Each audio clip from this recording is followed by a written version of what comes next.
Tú no haciendo nada, llegas a una pacificación en planta. Después con un poquito de agua ajustaban a 15, eso se enchufaba hasta arriba de chips y ya tenías el tofe, el caramelo y ya tenías la podía receta estar hecha. En California o directamente. o en Barossa. Cuando se abandona un viñedo allí en el Parque Natural de la Mata, inmediatamente el parque lo arranca y planta pino. Se han perdido una cantidad de hectáreas tremenda. Hace 30 o 40 años había 250 hectáreas y a día de hoy hay 30. El Mediterráneo aún tiene mucho que decir para el cambio climático. La gente en Francia está mirando el cambio climático a lo que va a pasar en el Mediterráneo. El problema lo van a tener Burdeos, Borgoña. Estos tíos van a tener que cortar una de cada 2 cepas. El fondillón creo que son vinos increíblemente complejos que te aportan en maridajes una libertad absoluta. Es decir, no me vale cualquier cosa, me vale un fondillón. ¿Cuántos vinos colocas tú en tu carta de Alicante? ¿Qué haces tú por mantener el patrimonio de Gredos? ¿O qué haces tú por mantener el patrimonio de Jerez? ¿Cuántos viñedos de Jerez tienes en carta? Esto va de sensibilización. Tú formas parte de la solución.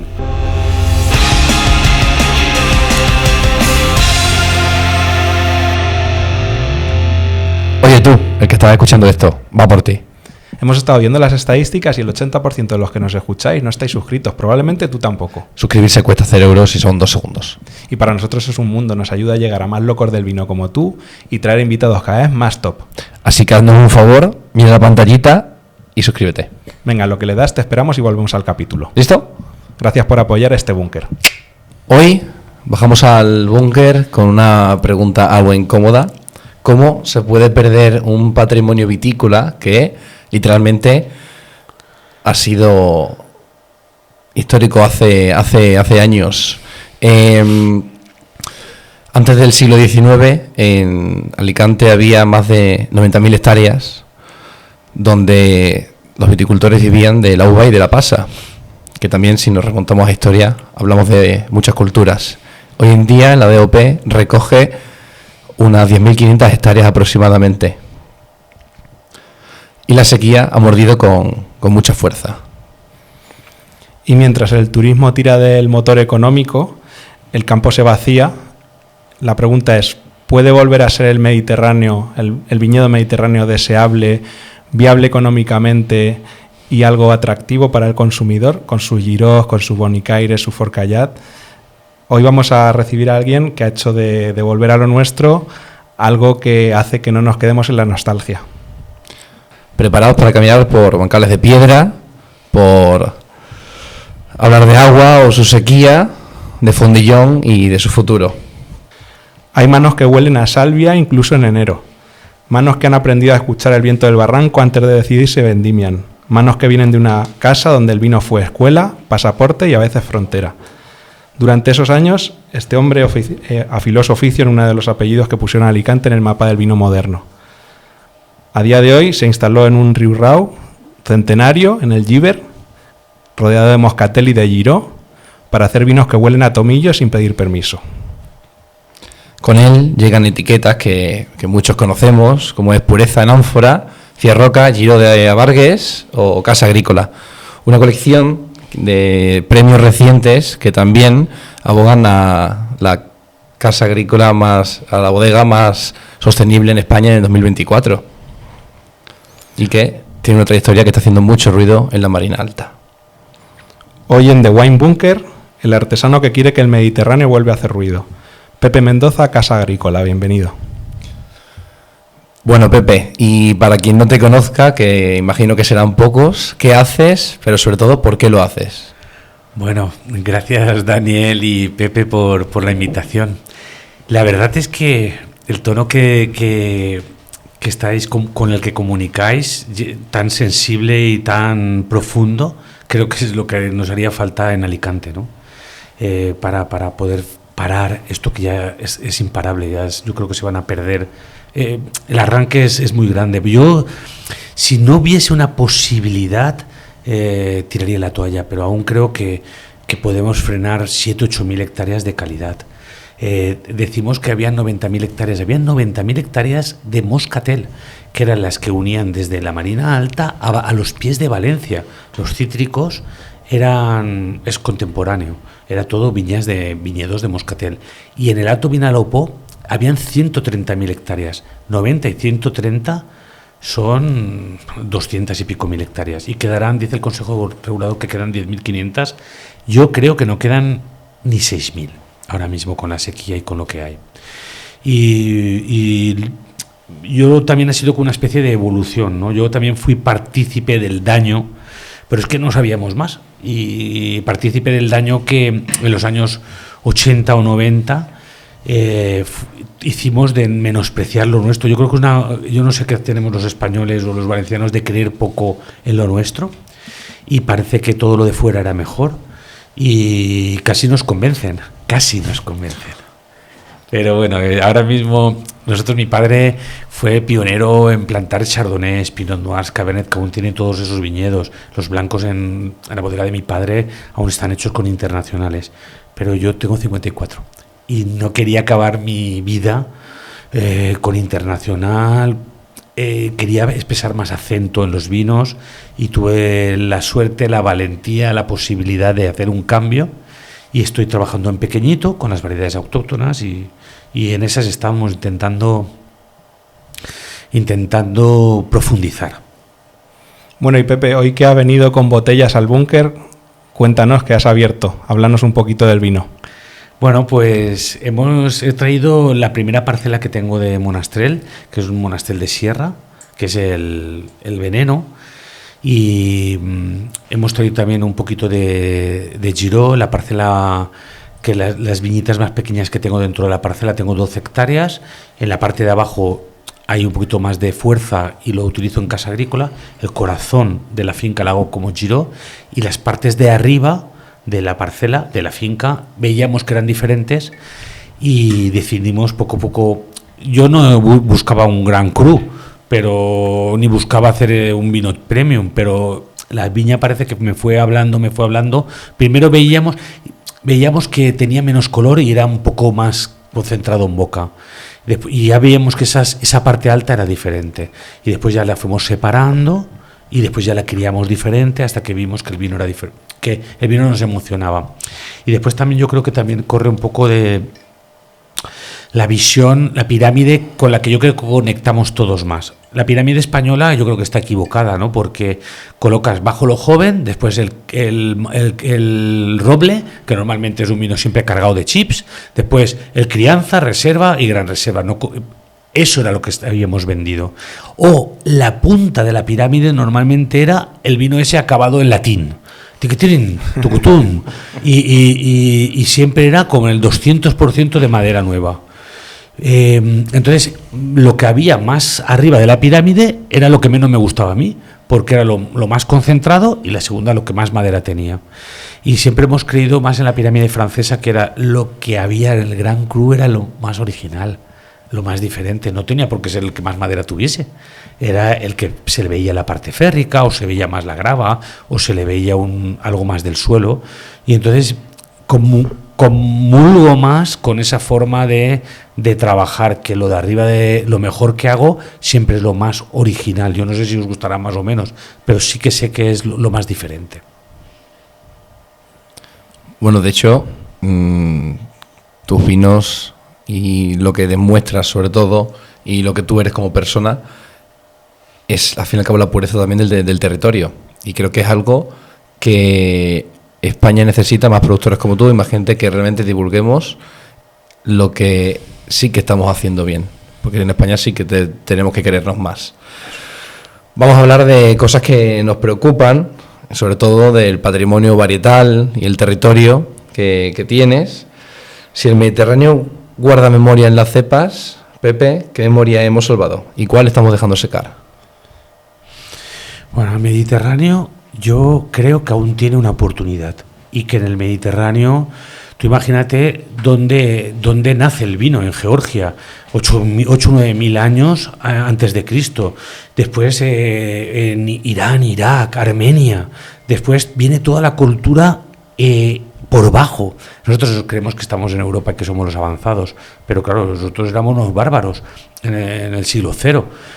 Donde estaba la cultura era en Egipto, y donde estaba la cultura en Argelia. Esta gente sí que nos llevaba muchísimo adelanto a nosotros, y el vino entra por bajo. En esas colonizaciones que hay, aparecen los lagares que hay en Cádiz, en Jerez, y aparece la Aldebenimaquia en el siglo 800 años antes de Cristo. Y yo creo que esas variedades saben sufrir. Sobre todo yo que he ido creciendo, yo no tengo la verdad absoluta y no sé dónde me encontraré en los próximos años. Lo que sí que tengo claro que hemos medido, teníamos equipos de dendrometría, teníamos sensores en el suelo con los internacionales, y yo veía que le tenías que poner muchísima más agua, por ejemplo, una Sauvignon Blanc, y le ponías el agua, recuperabas el suelo con un riego de 10 horas y le habías puesto 40 litros y la planta no quería levantarse, estaba agotada. Y después con las variedades autóctonas venía una ola de calor, estaba en secano, pero venía un poco de rocío y la planta se recuperaba antes. Entonces veíamos por observación que todo lo autóctono, como que las olas de calor se las sacaba mucho más. Entonces, ¿para qué? La pregunta, llegas a un momento que dices, voy a estar luchando yo contra el aire, como vas con una barca y tienes siempre el viento de cara, y venga a remar, y venga a remar, cuando lo interesante para llegar lejos es que te empuja un poco el viento. Y entonces con las autóctonas fui encontrando que me encontraba más cómodo, y ahí fuimos descubriendo. Después, en el camino personal mío, como Pepe, que nos toca también viajar y vender el vino, yo me daba cuenta, yo al principio cuando yo tenía esos romeros, esos tomillos en los vinos y tal, y como que no lo quería. Yo quería tener torrefactos y quería tener... Pero, y mirad si era burro. Mirad sí, no entendía yo nada de que... No me sentía orgulloso y ahora, claro, con el tiempo te das cuenta de, sí, coño... El sentido del lugar. Claro, los vinos tienen ese punto pino. Mira este vino que tiene ese punto refrescante de hasta resina, de pino pequeño. Tiene un punto mediterráneo. Pues ese es mi orgullo. Pero antes parecía que, no sé, he tenido que hacer un trabajo personal para poder evolucionar. Tú también, Pepe, has viajado mucho. Yo sé que has estado en Georgia, ¿no? Has estado viendo cómo allí trabajando de una manera muy sencilla para realmente interpretar nosotros que también podemos hacer lo que se hacía antiguamente. Ahí hemos ido, por ejemplo, yo fui el primer enólogo en trabajar en Nueva Zelanda. Con 25, 26 años me fui 3 meses a trabajar a New Zealand, a Nueva Zelanda. He trabajado en Chile, en Argentina. Me ha dado una visión del mundo para llegar a casa y decir, bueno, pues... Y esa interpretación también de las internacionales, ¿no? Desde diferentes sitios. Sí. Para darte cuenta que lo menos es más, ¿no? A veces. Pues mira, eso lo gasto yo mucho, lo del menos es más. Pero, y en ese momento me encontraba muy cómodo con las internacionales, me encontraba a gusto y hice los trabajos bien a gusto. Lo que pasa que después he ido viendo yo qué puedo aportar aquí. Y yo que los vinos de Alicante pueden aportar algo al panorama nacional. O vamos a hacer otra vez una copia de un vino que no sabes de dónde está hecho. Que puede ser un Barossa, puede ser un Napa o puede ser un Valle de Colchagua. No, llevas con un internacional a veces que el estilo lo marcas más. Con las autóctonas, yo creo que el acento nuestro, que como ahora ya me encuentro un poco más cómodo y me encuentro cómodo, que tu acento es diferente al mío y qué bonito es. Pues eso es lo que voy un poco comprendiendo, pero he tenido que hacer un trabajo personal bastante potente. Bueno, vamos a explorar el problema que estamos viendo, ¿no? De la pérdida de ese patrimonio vitícola que ha sido Alicante. Es un banco genético a cielo abierto. Sí. Que con el peso de la sequía, el turismo, la economía, pues por desgracia se ha ido perdiendo. Yo creo que vamos a analizar este problema desde 3 puntos de vista, a ver si llegamos a alguna conclusión. El primero de todos sería centrarnos un poco en el viñedo, de lo que vamos a hablar. Y a partir de ahí vamos a explorar el problema para valorar qué conclusiones hay, cómo podemos volver a que Alicante sea un motor vitivinícola a nivel nacional e internacional. Pues Alicante, para que os hagáis una idea, hay zonas que se han perdido directamente.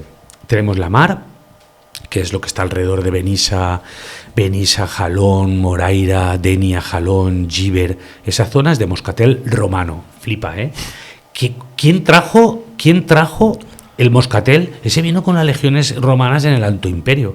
Eso es una variedad. Y encima el clon que hay allí es un clon que se llama clon Gos. Gos es perro. Yo, por ejemplo, tengo una asesoría y entonces trabajé en la Xarquía Y digo yo, pues claro, llegas allá a la Axarquía y digo, esto tiene que ser como una sábana en blanco. Digo, lo que no puede es hacer el mismo vino que hago en Alicante, hacerlo en la Axarquía, porque lo veía ilógico que el hombre impusiera un estilo. Entonces llegué allí dispuesto a que el suelo fuera diferente, que allí son más esquistos, más granítico. Lo nuestro de Alicante son argiles, arcillas blancas y rojas. Yo digo, pues ya por ahí tengo que encontrar la diferencia. La gran diferencia que he encontrado, y lo que os voy a decir es una evolución personal. La primera es, el clon malagueño, el racimo es más grande, y el clon que los abuelitos han seleccionado en Alicante es el clon Gos, y el clon Gos es súper ventilado. Bueno, tú conoces, Pepe, muy bien, porque es el de la mata, mucho más suelto. Y la pregunta, ¿por qué el agricultor ponía uno o ponía otro clon? Pues ellos sabían que en Alicante en septiembre vienen las danas. Y si ponen el del racimo entero, el agua que se queda dentro del racimo, hacía que todo se pudriese. Y buscaban ese clon que le caía un poco de agua, y aunque le lloviese al día siguiente con un poco de levante, un poco de leveche, de viento del mar, el racimo se movía un poco y no se podría. Entonces los agricultores hicieron su trabajo, que fue seleccionar el racimo más suelto, aunque produciese menos. Entonces en Alicante encontramos más racimo suelto que el que encuentras en Málaga. Lo que pasa que, por ejemplo, lo que yo he visto, que la variedad es tan bestia, la Moscatel es tan bestia, que no se puede llegar a apreciar los suelos. La varietal está por encima del suelo. Hemos hecho con Juan de Dimove, con Felipe Gutiérrez de la Vega, con la gente que sabe de moscateles, catas, y ves el estilo de las personas, pero no verías el lugar. Eso es lo que nos está pasando. De eso hablaremos también luego, porque la Moscatel es una variedad representativa de Alicante y del Mediterráneo en general, y creo que de alguna manera podemos también definir ese sentido de lugar dentro de las variedades terpénicas, que quizá hay que jugar con elementos un poquito más con temperaturas, con momentos de vendimia quizá, pero yo creo que también se le puede dar sentido de lugar. Hay moscateles, por ejemplo, en Itata, en Chile, que se nota que son de allí, esa parte terrosa. No sé, yo creo que es una variedad que se le puede sacar mucho partido en el sentido de reflejo del terruño. Bueno, puede ser, y si la miramos en como la estás mirando tú desde arriba, más mundial, puede ser que encontremos más diferencias. Pero lo que dentro del Mediterráneo, pero dentro del Mediterráneo sí que se ve, sí que dentro de que es Alicante, Málaga, que son los dos grandes centros, me cuesta un poquito más. Después la zona que se perdió ya es la zona de las huertas de Alicante o la zona del Bajo Vinalopó. Eso se perdió todo, allí ya no queda nada. Hay testimonios de que los vinos de la huerta eran muy importantes, pero se perdió. Y después ya nos tenemos que subir el Alcoyá, que es la zona de Alcoy y todo eso se perdió, que fue la primera estación enológica de España. No estaba en Rioja ni en Jerez, estaba en Alicante, porque había un movimiento muy importante de vino. Y la después, más antigua del mundo, ¿no? Es la de Alicante. 1510. Ya se protegían los vinos para que no entrara vino en la ciudad hasta que el vino producido en la ciudad se hubiese agotado. Una ley bastante proteccionista. Y después fue lo que queda ahora es Alto Vinalopó, que es Villena, Mañán, Pinoso, que es donde tengo yo diseminados todos los pequeños viñedos. En vez de una gran finca, tengo muchas pequeñas parcelas y después colaboraciones con otros agricultores. Bueno, ahora que os tengo aquí a los dos y que sois dos grandes elaboradores dentro de la comunidad valenciana, ¿han desaparecido las tradicionales? ¿Hay futuro? ¿Cómo lo veis a la hora de, aquí a 10 años, el decir, jolín, estamos orgullosos de haber podido recuperar variedades y que más productores dejen internacionales y consigan pues hacer vinos con lo que es autóctono, ¿no? En sentido de identidad del territorio? Bueno, yo creo que las variedades mediterráneas en general son, como he dicho antes, el patrimonio vitícola quizá más importante de España. Nosotros estamos trabajando desde Sopla Levante también, por ejemplo, en recuperar variedades como la Esclafacherre, Gustico de Elche, que prácticamente eran desconocidas y bueno, pues creo que tienen un potencial altísimo. Por ejemplo, hablando de la Esclafacherre, me parece que es una variedad con una acidez muy alta, que en el contexto del cambio climático donde estamos puede ser interesante también hacer algo con esas pequeñas elaboraciones o variedades que se están perdiendo, y creo que ahora mismo el mercado también lo pide, ¿no? El mercado pide esa recuperación de variedades tradicionales o variedades que antiguamente se plantaban incluso por desconocimiento a veces, pero sí que es verdad que en los field blends te daban, pues esta variedad te da acidez, esta te da color, esta te da aromas. Pero sí que es verdad que esa parte hay que recuperarla de alguna manera. Eso, tenemos una riqueza ahí por explotar tremenda. Yo, claro, frente al claro, la gente que va quitando lo que cuesta un poco más, lo que está en la ladera, la parte alta, los viñedos más viejos, que son los menos productivos, ¿qué va quedando? Va quedando la espaldera, va quedando el riego por goteo. Yo creo que parte de la solución pasa por las bodegas, de que el patrimonio lo cuidemos nosotros, que nos tenemos que hacer con más viñedo. Tenemos que las bodegas, o en contratos de alquiler de largo recorrido, o en compra, o todo lo que queramos salvar tendrá que pasar, tendremos que por nuestras manos. Eso lo veo. Yo tenía un plan, pero claro, como es un plan político, y claro, y es un plan, Pepe, que hicimos los números, ¿de qué forma con las dos super sequías que llevamos, 22 y 23, ayudamos al agricultor?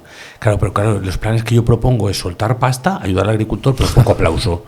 Claro, como no hay aplauso y no se lo quedan entre ellos, pues claro, ya no interesó. Y era un plan de 4 o 5 millones de euros. Y el plan era están bajando los rendimientos por el agua. Entonces hay unos catástrofes vitícolas, se sabe quién tiene el viñedo. Y es, por ejemplo, todo el viñedo que esté en manos de las bodegas, ese no se prima, porque a las bodegas medio nos podemos defender y nos va bien.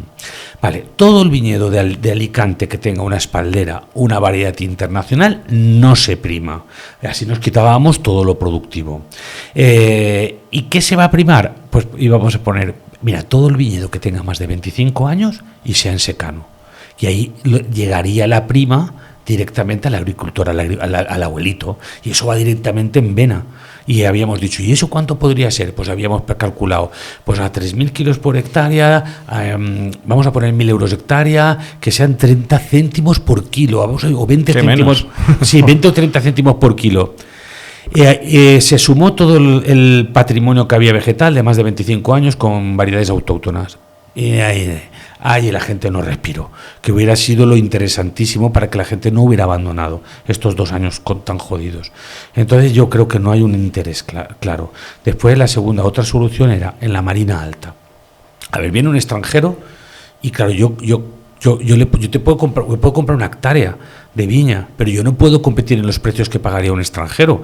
Que un extranjero suelta ahí 100.000 pavos o 150.000 pavos por 10.000 metros y sabe que en la zona más bonita de mirando a Calpe, mirando a Moraira, tienes un pedazo, ya te puedes construir una casa porque tienes más de 10.000 metros. Nosotros pagar 150.000 euros una hectárea, eso nos viene cuesta arriba, eso es casi imposible. Claro. Bueno, y lo que habíamos dicho es, vale, vamos a hacer una cosa. Cualquier abuelito, cualquier extranjero que venga aquí y tenga un viñedo, no puede quitar el viñedo y ponerlo de cocoteros y ponerlo de ornamentales. O sea, tú puedes mantener el territorio. Venga, tú vienes aquí, tú has comprado ese viñedo, esa tierra, ¿vale? Pero no lo plantes de plantas que necesitan agua. Tienes como obligación mantener el olivo, el almendro y la viña. Eso era un plan estratégico que se marcó para que ellos vengan con una sensibilidad. Tú vienes a hacerte una casa de maravilla, pero no quites la viña para ponerte un césped. Y tampoco no pudimos. Nosotros, por ejemplo, en Sopla Levante tenemos el problema de que cuando se abandona un viñedo allí en el Parque Natural de la Mata, inmediatamente el parque lo arranca y planta pinos, que se han perdido una cantidad de hectáreas tremenda. Hace 30 o 40 años había 250 hectáreas y a día de hoy hay 30. Y este problema nosotros estamos intentando frenarlo, pero no damos abasto. El mercado tampoco va al ritmo de nosotros hacernos cargo de tantos viñedos para poder luego vender ese vino. O sea que es un problema que necesitaríamos también gente que apueste por ese viñedo tradicional, sobre todo de parajes tan dificultosos de trabajar como es el Parque Natural de la Mata. Y estamos ahí intentando frenar el arranque porque se está perdiendo. Qué bonito lo que estás diciendo, porque forma parte de la solución. Es que forma parte de la solución. Que ahora todo el mundo está, el viñedo de Alicante, el viñedo de Alicante, el viñedo de Alicante, pero ¿cuántos vinos colocas tú en tu carta de Alicante? ¿Qué haces tú por mantener el patrimonio de Gredos? ¿O qué haces tú por mantener el patrimonio de Jerez? ¿Cuántos viñedos de Jerez tienes en carta? ¿Y de Alicante? ¿Y de Valencia, Utiel Requena? Y de... Pues ponen uno, si cabe, ponen uno de los 3 o 4 productores, somos el 0,1%. Si esto va de sensibilización, yo les digo nosotros recibimos muchísimas visitas y les decimos, ¿tú ves este valle? Que es una pasada poner la carne de gallina. ¿Tú ves este valle, el Pla de Lliber? ¿Vale? Pues tú formas parte de la solución. Y yo como digo, coñe, cuando vas al restaurante, si estás en Alicante, claro, no te pidas un Borgoña, no te pidas un Ribera, intenta pedir algo y después no me apoyes a Casa Agrícola. Si me apoyas a mí, de maravilla, pero apoya a la cooperativa de Jalón, a la cooperativa de no sé qué, a otros productores. Esto la solución no es que solo, es que nos apoyemos un poquito. El otro día hablábamos con Jorge Olivera precisamente de ese problema, que cada vez los vinos, las cartas de vinos se están internacionalizando más y damos cada vez menos apoyo a lo nuestro, y creo que eso también es parte de la culpa es de quién enseña al consumidor y de las tendencias que al final necesitamos. Eso Daniel nos podría dar una visión. Y que los grandes bebedores españoles, porque hablamos de españoles, suben y postean en redes sociales, que es una herramienta muy fuerte, vinos extranjeros, cuando realmente sí que es cierto que nos quejamos en pequeñas mesas de que, jolín, macho, que el vino español con los vinos de calidad que tenemos, con los grandes viñedos que tenemos, y no los potenciamos, pero luego en las grandes mesas sí que nunca pediremos un gran vino español, sí que la tendencia sí que tira a ir Borgoña, Italia, Estados Unidos.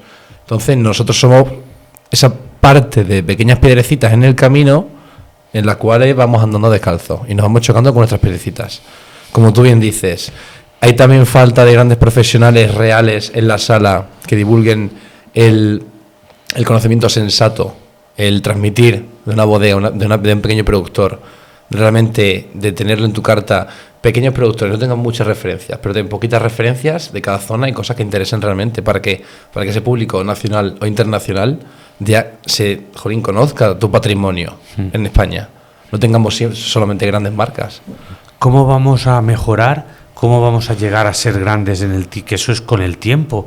Porque los viñedos están, pero la experiencia, el bagaje, ¿cómo vamos a llegar? ¿Cómo vamos a madurar si hemos cerrado a medio camino por culpa de... y después la gente es bastante poco crítica. Hay veces que te hacen una foto muy finish, muy claramente. Alicante, maduro, tal. Y después se ve de una castaña de dominio muy normal de Piamonte o muy normalito de Borgoña, ¿sabes qué te quiero decir? Y juzgamos un poquito según quién eres, de dónde eres, y ya te ponen la foto finish. Y lo bonito es eso. Y yo a veces cuando vienen sommeliers internacionales les digo, antes de abrir ningún vino, ¿y tú cómo crees que somos? ¿Qué crees que te vas a encontrar? Y la gente es súper educada y no te dice la verdad, pero vienen con una foto finish de que se esperan que los vinos tengan todos 16 grados, el pH destrozado, sin frescor y sin nada. Y entonces ahí es cuando, con este perfil de vino bonito, hay una cosa que no quiero dejar escapar. Ahora que estamos en es el Mediterráneo aún tiene mucho que decir para el cambio climático. A mí me da risa, porque... la risa es esta. La gente en Francia están mirando el cambio climático a lo que va a pasar en el Mediterráneo. Pero si nosotros ya estamos acostumbrados a padecer. Claro, sí. Pero a ver, si nosotros hemos padecido más sed y más hambre que todos vosotros juntos. Si nosotros tenemos el viñedo tradicional, están 900, 1000, 1200 plantas por hectárea. Y mira qué vinazos están saliendo. Fluidos, con elegancia. Claro, y el problema lo van a tener Burdeos, Borgoña o yo qué sé, Hermitage, que estás a 9.000 en Gobeleta, 9.000 plantas por hectárea. Estos tíos van a tener que cortar una de cada 2 cepas. O por ejemplo las forestas de Italia, de Suecia, de Noruega, con el cambio climático no les va a llover, pero el Mediterráneo, mi abuelo era pastor y decía, el Thames está loco, que el tiempo estaba loco. Y Y era verdad, y está cada vez más loco.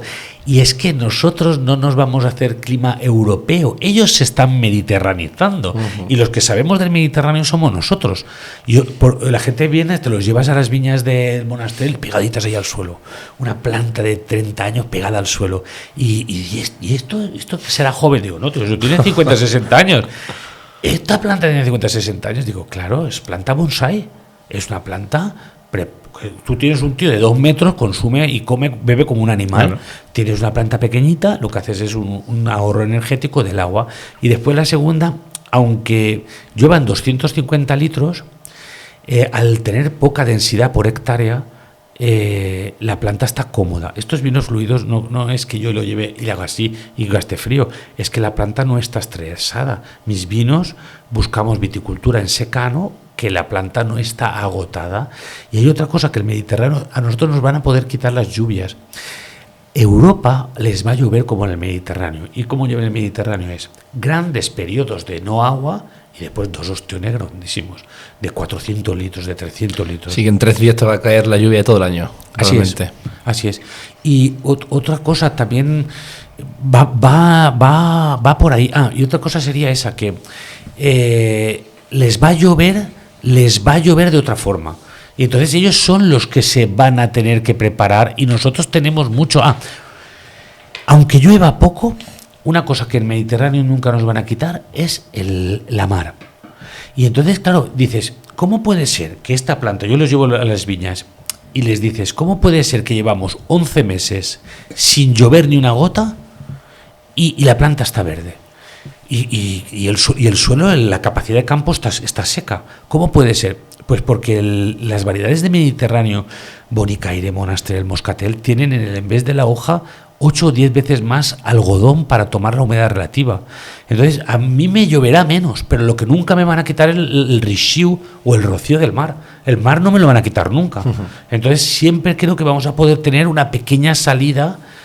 Si tú quieres hacer 6-7 mil kilos por hectárea, estás muerto.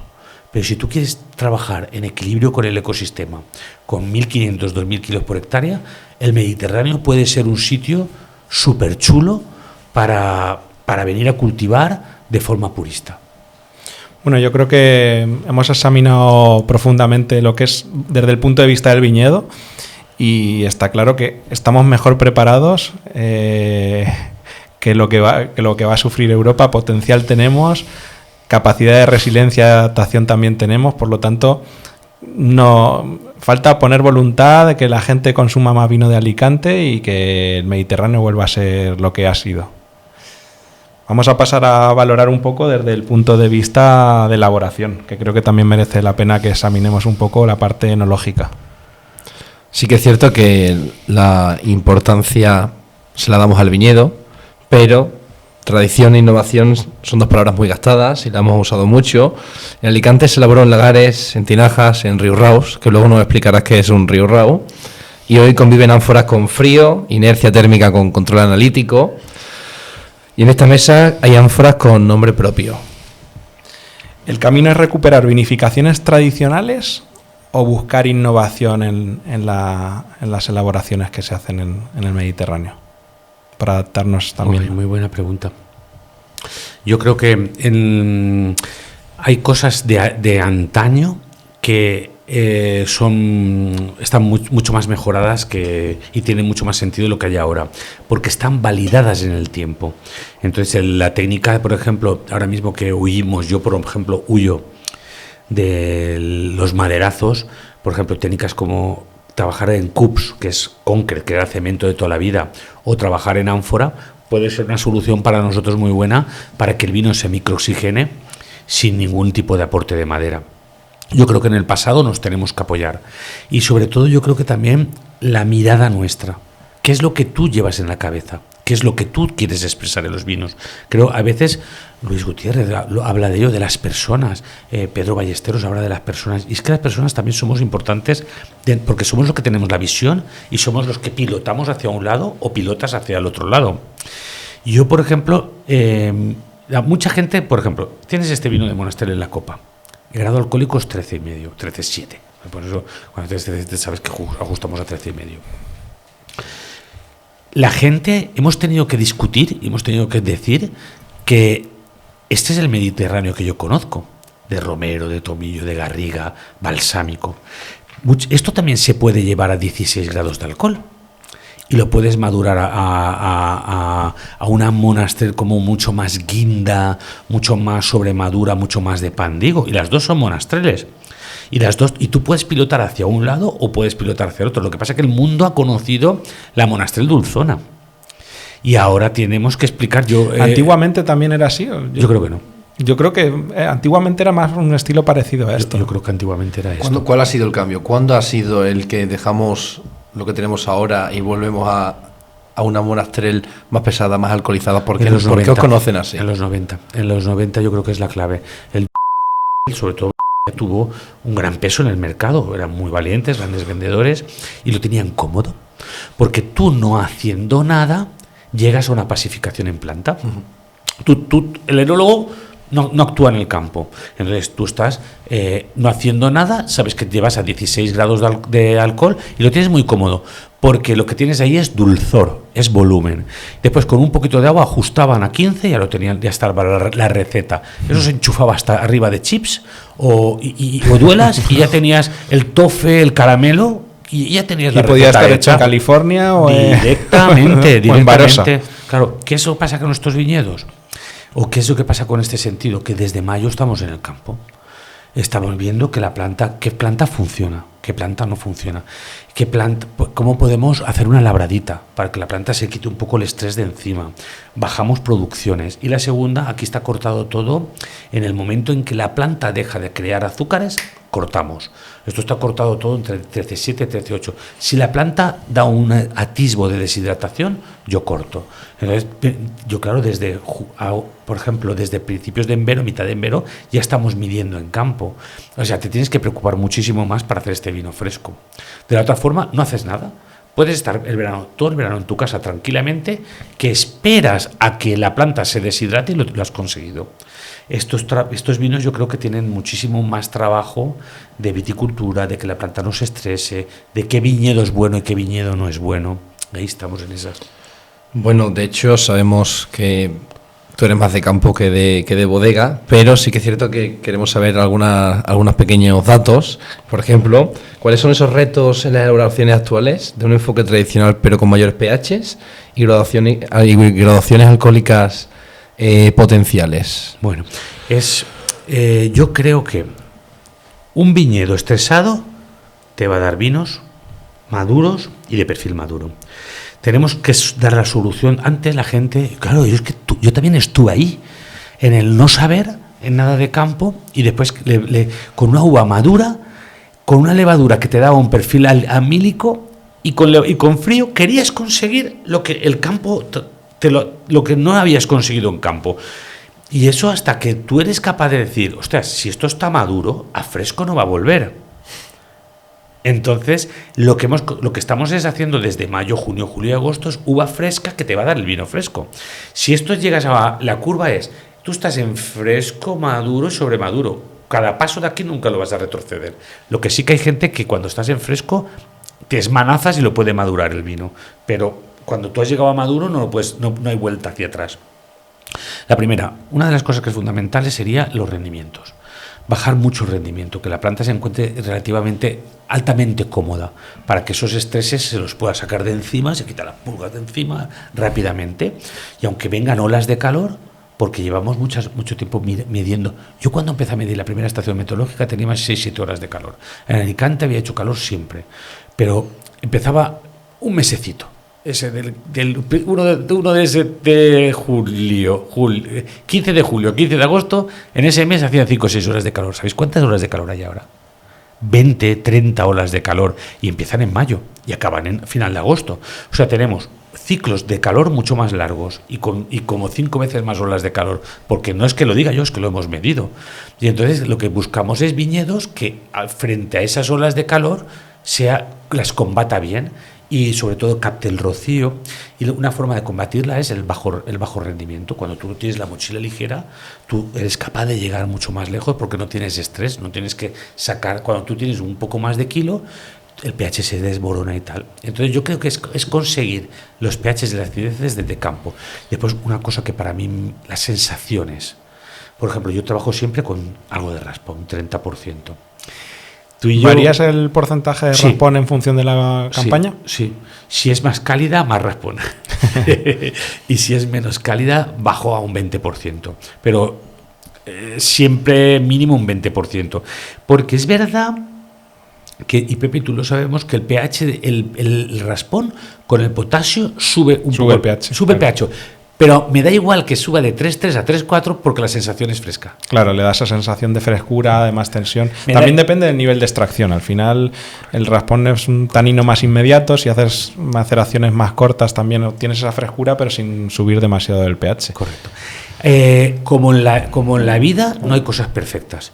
Y siempre todo tiene es el yin yang y todo tiene claroscuros y todo hay luces y sombras y no hay ninguna. Y yo creo que esto del vino es como un sumatorio de pequeñas cositas bien hechas desde el campo, punto de vendimia, las extracciones, las maceraciones. Y al final, cuando te has dado cuenta, suma 8 o 10 cosas que te hacen ser diferente. Pero como varitas mágicas, yo creo que es una ciencia incierta que realmente hasta que no pruebas el vino después de haberlo hecho, dices, estoy súper tranquilo de que he hecho bien los porcentajes. Este año sí que ese 30% de raspón le ha venido muy bien al vino. Sí. O sea que al fin y al cabo, ¿cuándo te quedas tranquilo después de la vendimia? Yo no me quedo tranquilo nunca. Yo no me quedo tranquilo. Soy de verdad que a veces tengo que trabajármelo psicológicamente un poco mejor, decir, ostras, este vino lo he hecho yo y mira cómo está, lleva 20 años en el mercado y qué maravilla, ¿no? Pero soy demasiado crítico a veces. Necesito los vinos dejarlos un poco de tiempo, autoconvencerme. Acabo y siempre veo podíamos haberlo hecho un poquito mejor. Lo que pasa es que, bueno, llevo 35 años elaborando vinos. 34 realmente. Este año será el 35 vendimias. 35 vendimias. Y después muchas vendimias dobladas en el mundo. Porque yo hacía lo de casa y me iba a Chile. Me iba a hacer casa y me iba a Argentina. Y ahí ya empezamos a tener esa puntica de seguridad. Esa puntita ya un poquito más de seguridad, de dudo menos a la hora de cortar. Soy un poquito más efectivo, pero sí que es verdad que cualquier rasguño que le haces al vino no lo puedes borrar. Lo tienes que asumir, ¿sabes qué te quiero decir? Cualquier cosita de una extracción de más, una extracción de menos, son pequeñas señales que le vas dejando al vino, a ese futuro vino. Y no sé, y por eso nos gusta. Porque no hacemos recetas. Por eso nos gusta, porque tiene ese punto de incertidumbre que te quedas no sé, siempre estamos dándole. Y a ti te ha pasado, a mí. Ha habido errores que hemos cometido en los vinos que yendo en el coche lo he confabulado todo. Yo he cogido 4 años más tarde, Daniel. 4 años más tarde, yo digo, tío, esto que nos pasó, la planta se agotó, claro. El embero lo hizo súper corto. Y fueron 8 días y no sintetizó. Y descubres cosas, pero 4 o 5 años más porque tarde. Acumular durante esos 4 años conocimiento suficiente para entender lo que pasó, eso es. Y seguiremos. Sí, es lo que creo que lo que nos atrapa del mundo del vino es esa parte, ¿no? Y que eso hace ser mejores. Si haces un vino, lo sueltas y no vuelves a quebrarte la cabeza o a pensar en él, ¿qué te hace mejorar? ¿Qué te hace seguir vivo? Claro. Como viticultor, como enólogo, como viñador. Al fin y al cabo son cosas que nosotros necesitamos que vosotros realmente lo expreséis así. El mundo del vino, yo que sé, a mí me ha hecho mejor persona. Y lo dices así, y dices, ¿qué filosofía? ¿Qué coño filosofía? Claro que me ha hecho mejor persona como hombre.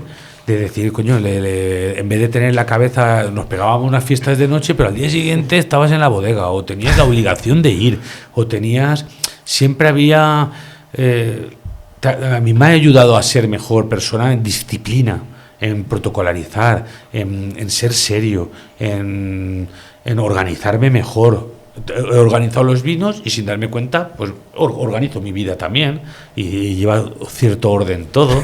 ¿Sabes qué te quiero decir? A veces sí. Sí, y después hay una cosa también que a mí el mundo del vino me ha ayudado mucho, es que uno y uno no son dos, que no hay ciencias ciertas, que hay que dudar mucho, no hay verdades absolutas. Yo cuando alguien dice, esto es así, así, yo digo, madre mía. Te ayuda a ser más humilde también Sí, el vino. y a autoanalizarte mucho, analizar y a no creerte Dios, porque tú cuando quieres mover una viña hacia un lado, la viña se mueve o no se mueve. Y Pepe, tú lo sabes, cuando tú quieres parar un vino en 30 gramos de azúcar residual, pues no se para. Y cuando quieres que se pare, no se para. Y cuando no quisieras que se para. Se para. Y jolín, y te da unas curas de humildad. Y no, el vino no hace lo que tú quieres que haga. El vino hace lo que él y la viña quieren hacer en ese momento. Y a mí me gustaría, hay veces que dices, jolín, ahora me quedan los últimos 3 gramitos de azúcar, venga, tírale. Y no quiere. Ya te ha buscado una complicación y esa complicación también te la llevas a casa. Y tienes que decir, bueno, pues llegas a casa y en vez de acostarte y no poder dormir, venga, va, pues es tan bonito lo que nos está pasando. Tenemos una suerte tan grande de trabajar en este mundo que es el de la enología, el vino y la viticultura. Oye, para cerrar un poco el bloque de enología, vamos a analizar un poco el perfil del blanco mediterráneo, que quizás nos hemos centrado demasiado en el tinto. ¿Qué crees que es un blanco o qué aceptaría mejor el mercado? ¿Un blanco mediterráneo aromático terpénico o que esos terpenos estén bien colocados y que deje lugar un poco también a ese matiz un poco más de terruño? Oh, qué bonito, no sé. Pues me haces pensar en esta pregunta. Lo que sí que está claro es que el Mediterráneo no es muy explosivo aromáticamente, a no ser que sea con la moscatel, porque es muy terpénica y es muy aromática. El Mediterráneo tiene ese punto austero. Entonces yo creo que el Mediterráneo tiene que, en vez de utilizar levaduras seleccionadas que yo no gasto, e intentar forzar que el vino sea muy perfumado, muy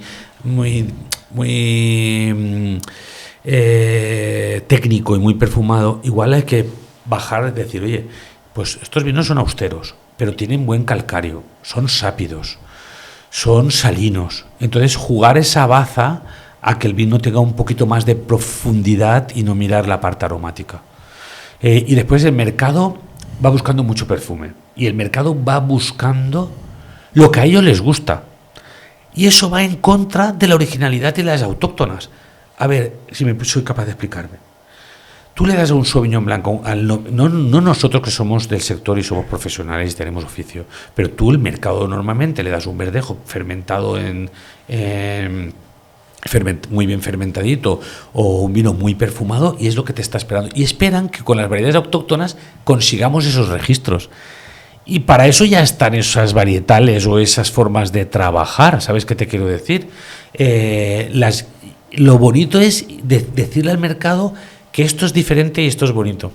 Y yo me doy cuenta, por ejemplo, cuando les damos un moscatel a la gente, cuando no le has dado lo que él espera recibir, tú haces el morro. Y después yo le explico, usted no se da cuenta que este vino huele a jazmín, y huele a galán de noche, y huele a piel de naranja, y en boca es un poco salado como el mar ese que está ahí delante. Wow, y le rompes un poco y empieza a ver cositas en el vino y empieza a amarlo. Pero lo normal es que cuando el mercado recibe algo que no está acostumbrado, lo primero lo juzga y no lo quiere. Y el Mediterráneo, al tener tanta personalidad y ser tan desconocido, pues aún aportamos muchos matices que el mercado aún no ha olido. Y entonces es la baza y es el hándicap. Es la baza que tenemos, pero también es el problema. Sí, a priori es un hándicap porque no es conocido. Entonces, como no es conocido, como tú has dicho, no gusta. Eso es. Pero una vez que el mercado vaya conociendo estos vinos, van a tener ahí ese nicho de decir, ostras, quiero sorprender, me voy aquí. Claro. Si somos capaces de aguantar la viticultura, Pepe, si esto no se cae antes, y somos capaces de transmitir que es bonito, lo diferente es bonito. Estamos demasiado acostumbrados a estereotipos. La globalización hace muchísimo daño en todo, en la ropa, no sé, y en el mundo el vino está globalizado. El gran gusto del vino es global. ¿Y qué es el gusto del vino global? Es madurez. Y después la gente dice, este vino tiene fruta. Mentira, lo que tiene es intensidad de la madera. No tiene fruta, correcto. Lo que tiene es intensidad de la parte de los compuestos de precursores aromáticos de la madera. Y después le gusta el dulzor. Y entonces, claro, yo me niego a poner bercolina a un vino, me niego a hacer un tinto dulce con 4 gramos de azúcar Es que residual. esto es un tema que podemos estar toda la noche y todo el día hablándolo porque es un daño muy grande a nivel general. Pues ayúdanos, Dani. Jolín. Bueno, yo creo que nos hemos metido ahora ya de Es lleno un berenjenal en el gordo, mercado del vino. Vamos a hacer un par de preguntas. ¿Cómo podemos hacer a las variedades alicantinas Great Again? En plan la Giró, Bonicaire, ¿suenan raras al consumidor? ¿Vosotros qué creéis? No sé, Daniel. Pues mira, a ver, salvando las distancias, yo trabajo en un restaurante que creo, y con toda la humildad del mundo, me cuesta mucho más adentrar ciertas regiones, ciertas zonas y ciertas variedades al público que a lo mejor otros restaurantes en las grandes ciudades. Ya que mi carta de vinos es muy amplia y trabajo con muchos pequeños productores y con muchas pequeñas variedades autóctonas. Entonces, a un público que no tiene esa cultura de probar zonas desconocidas o variedades que no tienen ese gusto asociado, me cuesta mucho. Pero por eso me gusta mucho pues adentrarme directamente en el territorio. Para mí, la Giró es una de las variedades que sí que es cierto que me gusta mucho introducir a ciegas. Porque todo mi cliente tradicional que bebe tradicional se sorprende, porque nunca jamás pensaría que es una Giró de Alicante, y por eso me gusta, porque a ciegas piensas que te puedes ir a una Garnacha, te puedes ir a Gredos, te puedes ir incluso a algo de alguna zona del Piemonte o Borgoña, pero no, majo, estás en España, estás en una zona mediterránea, estás en Alicante. Entonces ahí ya empieza a pensar, jolín, ahora sí, empezó, y que para mí es una puerta que tengo a dar a conocer ciertas zonas, ciertas variedades a ciegas. Y luego ya te digo lo que es, pero primero lo pruebas. Pues eso no sería. Otra pregunta que lanzo. El fondillón, que no hemos hablado del fondillón. Sí. ¿El vino de Alicante sigue siendo fondillón, estando a la sombra del fondillón, o van por caminos separados? No, yo creo que es una forma aparte. Yo estoy haciendo fondillones que los veremos en los próximos 10 o 12 años o 15 años, sin ninguna prisa. Lo que pasa que es tan... Y mira que es una maravilla. Es una de las joyas que hay en el vino a nivel mundial, tremenda. Vino con nombre propio, sin alcohol añadido, con azúcar. Espectacular. Es espectacular. Pero somos malos comunicadores. La huerta de Creo que- Alicante era el motor de todo esto, Sí. del fondillón. Y Sí. como tú has dicho antes, está desapareciendo, ha desaparecido casi en su totalidad. Totalmente. Y yo también le doy la razón a Felipe, que el fondillón no solo era monastrel, eso es de hace 30 o 40 años y puso la normativa y tal. El fondillón era multivarietal, Beremeta, Clara. garnachas, girós. La huerta eran viñedos mestizos, estaba todo mezclado, hasta blanca. Llevaría moscateles y mersegueras, Sí, sí. llevaría, seguro que llevaría. Yo creo que Felipe está acertado ahí, que el vino, los fondillones iniciales eran mezclas de varietales, no eran únicamente monastreles. Tenemos que comunicar mejor, seremos capaces de comunicar ¿tenemos aún tiempo de comunicar esto? Esta es la pregunta. Yo creo que sí, todo vuelve. Al fin y al cabo, es la historia. Hay muchos acontecimientos que se dan que vuelven a través de la historia. O sea, todo volverá a ser como realmente fue algún día. Y lo estamos viendo que poco a poco, cada vez, hay vinos y hay estudios que vuelven a lo que se hacía antiguamente. El fondillón creo que es una herramienta a nivel de comercialización que se podría utilizar, meterle un poco en el saco de esos vinos generosos, ¿no? A ese perfil de público que le gusta Jerez. ¿Por qué no meterle también el fondillón? Que es algo con mucho peso y con muchísima historia. ¿Por qué el fondillón no se asocia a ese público que bebe Jerez, por ejemplo? O que bebe Jura. O Porto. O Porto. Claro. Porque tiene un prescriptor que los une con Jerez, el sotolón. La parte, ahí hay una oxidación. Sí, que hay un aroma que es un prescriptor que está en el fondillón, en los soportos, en los madeiras. Como decidimos. Pero se ha separado. O sea, no. Y encima es el único que no lleva alcohol añadido. De todos es el más purista de todos, pero se venden, no sé si el número era que se vendían 2.400 botellas de fondillón en el mundo. se vendían 2.400 botellas de... Al mes, entiendo, ¿no? Porque al mes, que va, al año. ¿Solo? Sí, madre al año. Y hay que beber más fondillón. Sí, Cristian y yo estábamos el otro día hablando, tenemos que comprar unas cajas y tal, porque nosotros bebemos, y aparte yo ahora no tengo, pero cuando vienen visitas cierro con un fondillón. Yo estoy haciendo también protofondillones desde hace unos años, que no le puedo llamar fondillón, obviamente, pero el mismo estilo. Qué bueno. También como unas treles y tal. Qué bueno. A ver qué tal. Pues la próxima vez que vengas empecé con unos toneles antiguos, monoveros, y estoy ahí enranciando, lo llevo ya bastantes años. Pues nosotros en la bodega antigua encontramos unos toneles y el hombre era... ¿cómo se llamaba? Se llamaba Clemente. Clemente, claro, un hombre que había elaborado muchos años. Y entonces dice, no, eso está picat. Y digo, pues bueno, estará picado, ¿sabes? Como Clemente, que era el que elaboraba en aquella finca, te dice que está picado. Y era un hombre que había elaborado vino, había vendido. Lo que estaba era hiperoxidado y eran fundillones. Y, se lo llevó todo menos eso, pensando que eran vinagres. Cuando abrí yo, a los 6 o 7 meses de esos de que me tranquilizo hasta que llego al lugar y tal, y abro...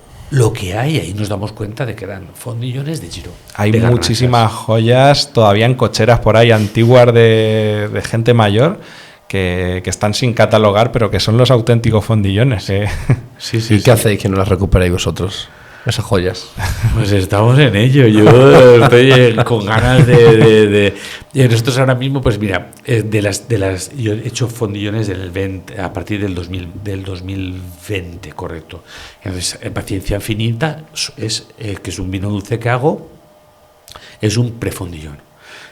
Una forma de adecuarse también al gusto, porque al fondillón es como los amontillados, ¿no? Los bors, tienes que haber bebido para entenderlos. Entonces lo que hacemos son vinos dulces naturales, no llevan alcohol añadido y tienen esa parte un poco más frutal.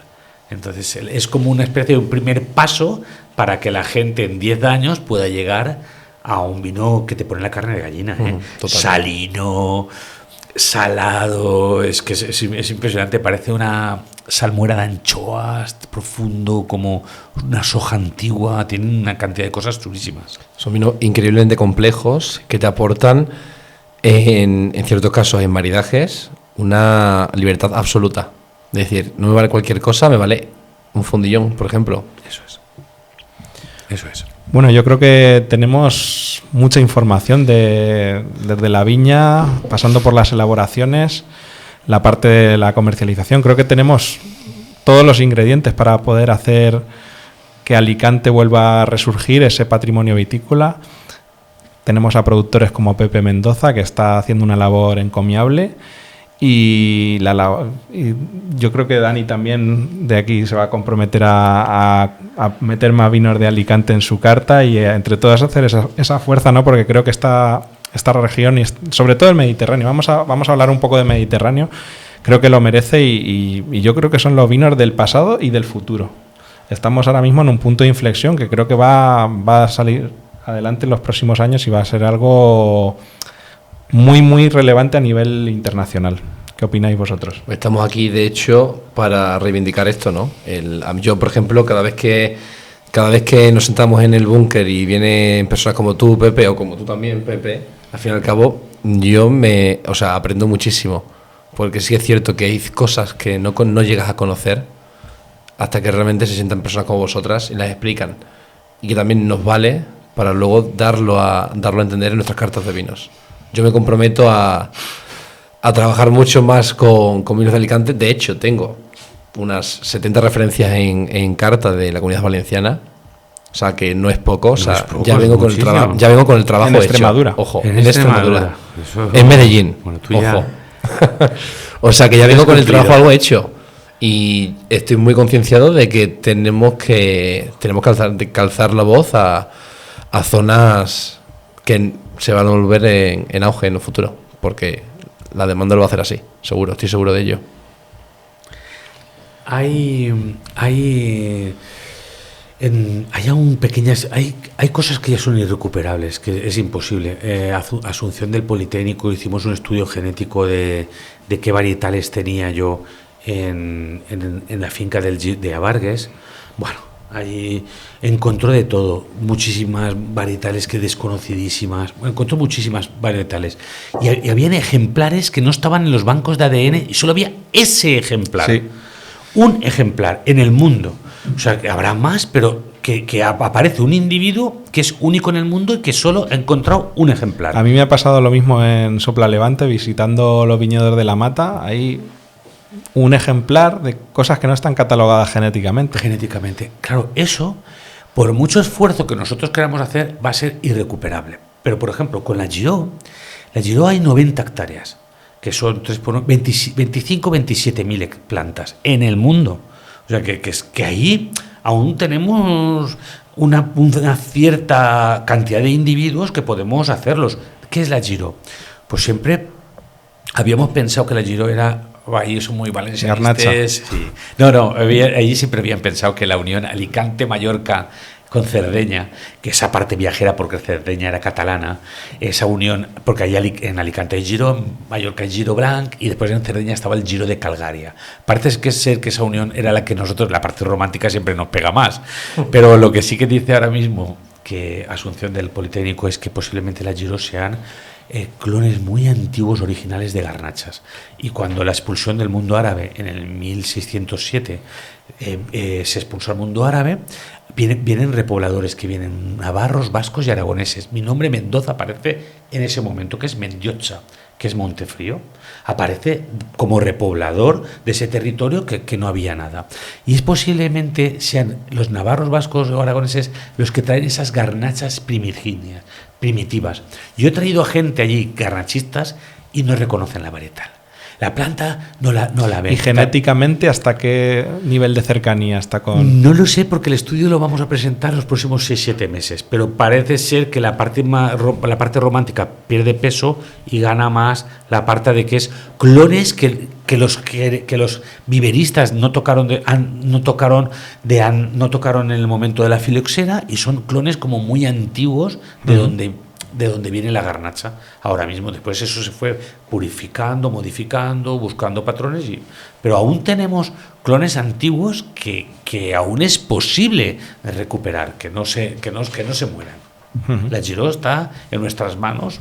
Hay productores, está Felipe haciendo, está Violeta y Alberto con el Curí, está Óscar, estamos nosotros. Ahí hay un montón de gente, que hay 7-8 elaboradores haciendo vinos riquísimos, cada uno su Me voy a estilo. acercar un día a tu viñedo, si no te importa, hacemos una pequeña selección masal a ver si puedo plantar una parcelita. Claro, de la parte de arriba, que es lo que dicen Gironet, que la valla es más sueltecita y el racimo un poquito más... Pero mira, ¿tú te acuerdas de esos clones antiguos de las garnachas, que eran las garnachas de San Martín de Unx, que eran como menos color? Pues eso es, no te esperes un colorazo, espérate una variedad con un poquito menos color. Bueno, chicos, yo creo que vamos a relajarnos un poco, ¿no? Ha traído Dani algo, ¿no? Que quiere que catemos no sé a ciegas. Si lo sabes, pero en cada capítulo hacemos algo macarra y es traer un vino a ciegas. Vale. O sea, solamente lo sé yo, lo traigo desde Extremadura. Olé. Y vamos a catarlo, pero ya de una forma más distendida, más tranquila y a disfrutar, que creo que se trata de ello. ¿Os imagináis que sea un vino vuestro? Esto ya sé lo que huele. Ya... No es mío. Ni de mío Pepe. tampoco. Yo creo que es de fuera de España. Yo creo que a mí me huele a Italia. A mí también. ¿Qué huele a Italia? Joder, fruta muy austera, Sí. ese La punto parte del sanguínea. boti, ¿no? De la naranja sanguina también, ese punto del boti, que es una madera súper bien integrada. ¿Habláis de una elaboración tradicional dentro de la Sí. zona en la que está? Sí. Y esa botella tiene por lo menos 10 años. ¿Estamos en Italia? Me gustaría deciros que no, pero sí. Hemos ido directo, ¿no? Chilla, Italia. Sí, la verdad es que no ha sido muy complicado. O sea, vale, Italia bien. Zona, creo que por lo que ya oléis es fácil, pero hay que afinar ahora, ¿eh? Uf, Lo primero que os parece. O sea, que muy rico. os da. Muy rico. Hombre, parece una Nebbiolo, ¿no? Parece una Nebbiolo. Y, Es calidad altísima. así. Nebbiolo o Sangiovese. Tengo una de las dos, pero puede Yo ser. siempre las confundo, ¿eh? Un buen Brunello, un tal. Yo creo que más Nebbiolo porque tiene ese... Me encanta porque tiene tanino, pero no tiene ese tanino que te levanta. Eso es. Es un vino con una elegancia muy grande. Yo creo que es una Nebbiolo de un productor como muy elegante. Puede ser una... Una Si, en ese sería- caso, si es un productor de Nebbiolo, es algo elegante, es Sí. algo más bien... ¿Qué productores pueden hacer esto? Podría ser algo de Burlotto. Bueno, poniendo... Estamos entre Piamonte y Toscana. Eso es, Sí, eso yo es seguro. sí, como habéis dicho, estáis entre esas dos variedades. O sea, yo a lo mejor lo vería algo más férreo, más cárnico, ¿no? Sí. Esta sí que es cierto, es mucho más elegante. Esta es mucho más elegante, pero no vais mal encaminados, ¿eh? O sea, vais muy bien, de hecho. Tiene la parte férrica. Yo sería un Serralunga, pero no sabría qué productor, porque me ha sorprendido que el tanino lo tenga tan bonito. Sí. Eso es lo que me ha descolocado totalmente. Pero sí que la colocó en Nebbiolo. Más que. Venga. Sí, yo te lo compro. Nebbiolo es una buena opción, desde luego. Y si estamos en Nebbiolo, a ver, has dicho Serralunga rápido, Barbaresco tampoco es una mala opción, pero yo creo que ese punto de Hostia, ¿qué le vas a dar, ese punto de alquitrán y de rosas secas y tal es más de Barolo. El vino es precioso. Bueno, si estamos en Piamonte. Estamos en Piemonte, estamos en Nebbiolo. Ahora otra pequeña, otra pregunta para dejarlo Estamos caer ya así cerca, ¿eh? como tal. Si decimos que es Barolo y no es Barbaresco, ¿qué pueblo sería dentro de Barolo? Por estructura, por tanicidad y por... Aunque es un vino muy elegante, creo que es un pueblo... Para mí, estoy entre La Morra o Castiglione Faleto. Tiene ese punto estructurado, pero al mismo tiempo es elegante. Serralunga también es una opción, pero bueno, por disparar ya, Sí, ya hemos acertado bastante, ¿no? Coño, Sí, pero bueno, coño. ya que os estoy viendo muy fluidos, os quiero achuchar un poquito más. Lo siento. Yo de la morra lo veo demasiado delicado para ser de la morra. Podría más. Serralunga lo Sí. veo como más delicado. Venga, nos podrías- quedamos entre Serralunga, tú dices Serralunga y yo Castiglione Faleto. Venga. ¿Es alguno de esos dos? No. De hecho, para mí es un gran vino ahora mismo, están en un potencial brutal, y dentro del pueblo de donde viene, que es el más conocido, que es La Morra, está impecable. Está para guardar todavía y para disfrutar dentro de años. Sí, sí. Productor, ¿os atrevéis? No. Ya que estamos en La Morra, Ah, saco ya. sácalo porque sí, ya pues si no vamos a quedar Sí, peor. ¿y Ya qué, hemos- qué edad crees que tiene? Bueno, sí, la Añada es un... Cierto, añada no habéis dicho. Añada no hemos No. hablado, ¿eh? Y Barolo es una región clásica, por lo tanto la Añada es relevante hablar de ella. Es una buena añada, desde luego tiene evolución. Yo me iría... la 18 sería demasiado cálida. Quizá, creo que es una 19. ¿Tú crees, Pepe, que esto es tan joven como 19, que tiene más evolución? Tiene un poquito más de evolución, sí. Ha evolucionado muy bien dentro de la añada que es, pero creo que tiene más evolución. Pero más viejo que el 16, ¿tú crees? Yo sí que lo metía, ¿Sí? sí, por lo menos 10 años. Yo del 2015, 16, 15 hacia Es abajo. que hay un salto de Barolo desde el 16 para atrás. Los vinos se hacían como con un consumo más para largo plazo, Sí. y del 16 en adelante son más de consumo inmediato. Por lo tanto, hay Pues, veces que pues, un 15, descontenta. un 15 es más Tú mismo joven lo- que un 19. tú mismo lo has Tú mismo dicho. Pepe. Pues entonces es de un productor después del 2015. Antes. Antes. Antes. Antes estamos en 11 o en 13, entonces. Pues yo para ser antes lo veo demasiado equilibrado, el balance tanino lo veo demasiado equilibrado. O es una añada... El vino me gusta mucho, ¿eh? A mí me gusta más cómo elaboraba antes, en añadas anteriores, que cómo elaboran ahora. O sea, es un productor mítico, icónico, que todos conocemos, que es, bueno, no vamos a decir que esté sobrevalorado o no, pero está en un margen ahora mismo de precio muy alto, muy alto. Sácalo ya. Y la saco ya. Hablamos de Lorenzo Acomaso. Joder, Bueno, que en paz descanse. 2010. es un súper... ¿Quieres catarlo, Cristian? Está Sí, no, precioso. Probarlo todos ahora. Que Muy bonito. 2010. 2010. Es bestial, ¿eh? ¿Cómo está? Ponlo ahí en la Súper cámara botella, que se ¿eh? vea. Muy bonita. Muchas gracias, ¿eh? Sí, de verdad. Bueno, compartir es esto. Fua, Y el es un súper vino, y el ¿eh? vino significa compartir. Es un súper vino. Y está en un momento ideal. Pues nada, chicos, yo creo que con este vino nos vamos a despedir, ¿no? Sí, Del capítulo. Y darte las gracias por tu tiempo, Pepe. Un auténtico placer. Aquí sabes que tienes tu casa y Bueno, pues nos yo- vemos en Giver o en Albacete o Sí, en yo, Medellín. Pepe, darte las gracias, Pepe, de la oportunidad de... No, mira que estamos cerca y hemos llevado cada uno a la suya y de que me hayas brindado esta oportunidad y conocerte un poquito más. De verdad que el Un placer ha sido placer. mío. Y Daniel, oye, ya tengo un amigo nuevo más. Totalmente. Y tú tienes otro en Alicante. Total. A veces ponernos cara es muy importante. Y conocerte y saber quién eres y cómo lo haces y por qué lo haces. Su a vida mí me ya ayu- hablan y dicen mucho de él, ¿eh? A mí me ayuda mucho a poder posicionarte mucho mejor en el mercado y en mi restaurante, sobre todo. Bueno, pues Así que ha sido un placer enorme tenerte. estoy en casa. Muchas gracias. Hasta la Gracias. próxima. Gracias, familia.